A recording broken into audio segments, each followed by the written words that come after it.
Jadi hilirisasi ini sebenarnya sebuah skema Ponzi menurut saya ya.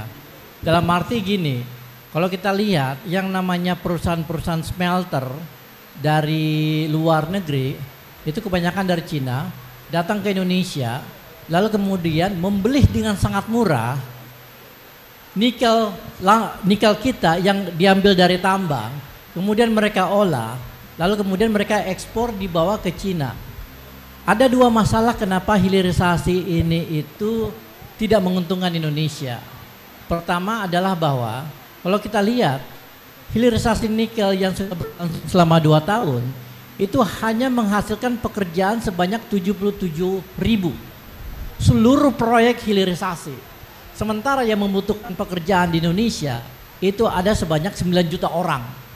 Jadi ini sangat timpang. Kedua, nilai tambah yang disebutkan oleh Gibran tadi yang dibangga-banggakan oleh Pak Jokowi itu tidak masuk ke Indonesia sebenarnya.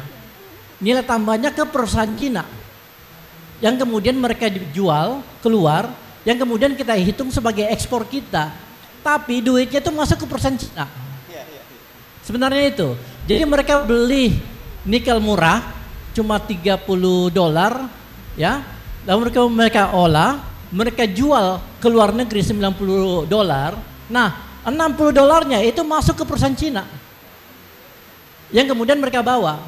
Nah, kalau kita lihat secara konsep hilirisasi ini itu tidak membantu Indonesia untuk melakukan industrialisasi. Kenapa?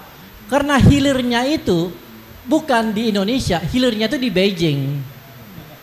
Jadi mereka bawa nikel yang sudah jadi, itu mereka bawa ke Beijing, ke Shenzhen, ke Guangzhou dan sebagainya untuk diproduksi, untuk dipakai dan diproduksi sebagai mobil listrik yang kemudian dikirim ke Indonesia dan kemudian dibeli oleh orang-orang Indonesia melalui subsidi, dengan subsidi yang diberikan oleh pemerintah sebesar 70 juta per unit gitu.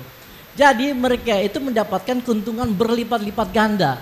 Sementara nilai real yang kita dapatkan itu cuma nilai real dari nikel mentah yang kita kasih ke perusahaan smelter. Jadi hilirisasi ini menurut saya sebuah penipuan skala besar.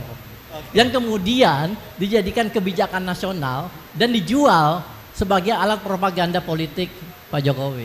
Oke, kalau tadi dia bolak-balik nyinggung hilirisasi digital itu apa maksudnya? Di dunia ini yang namanya hilirisasi digital itu tidak ada.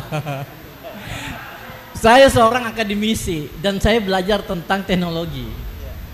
Namanya hilirisasi digital itu buatannya Gibran aja tuh. Oke. Nggak ada yang namanya hilirisasi digital. Yang ada itu adalah digitalisasi.